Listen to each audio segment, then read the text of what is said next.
Hi, I'm Dave Osborne.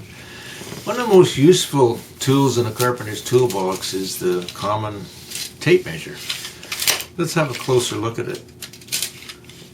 I particularly like to have the inch marks and the feet marks on my tape measure. When I go to measure a board, I like to call it 15 foot 5 inches rather than 185 inches. Because then I can go to a 16 foot long board and cut my 15 foot 5 out of it, right?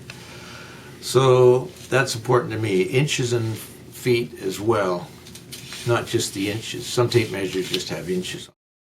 Another thing that's interesting about a tape is that it already has the 16-inch marks all marked and highlighted on your tape.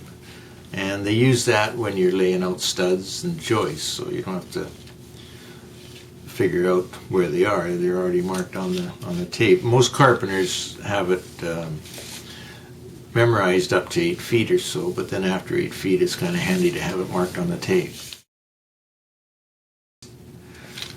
One thing I've learned over the years is that the end of the tape is usually called the dumb end.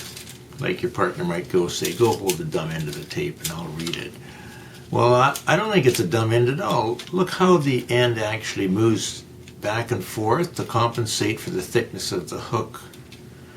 And that means you can measure inside and outside measurements without having to worry about any extra calculations, because it's automatically figured out for you by the movement of the blade. So I think it's a clever end.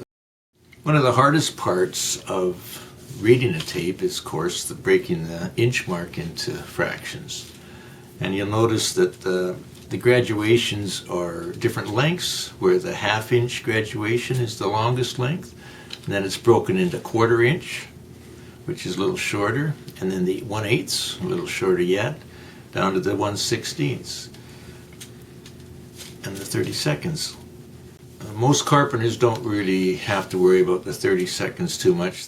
What we use in the field is just go to a common fraction and say, if it's a 32nd above a half-inch, for instance, say half-inch plus. If it's a 32nd below a 3/8, say 3/8 minus. And your partner or whoever is working with you will know that you know what you're talking about. One thing that we should do is memorize the 1/16 marks on your tape.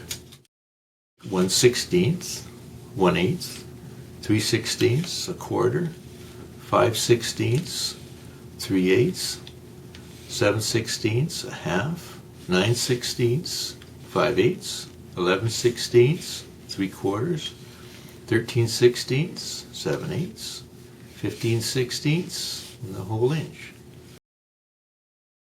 One thing we use 32nds for is something like laying out a stair stringer or something where you've got 16 risers. And if you're not careful and you're out a 1/16 of an inch on each riser, you're out a full inch by the time you get to the end of the stringer. Or even if you're out a 32nd of an inch, you're out at least half an inch on a stringer. So you should be accurate with your tape measure. I hope this has helped you read and appreciate your tape measure.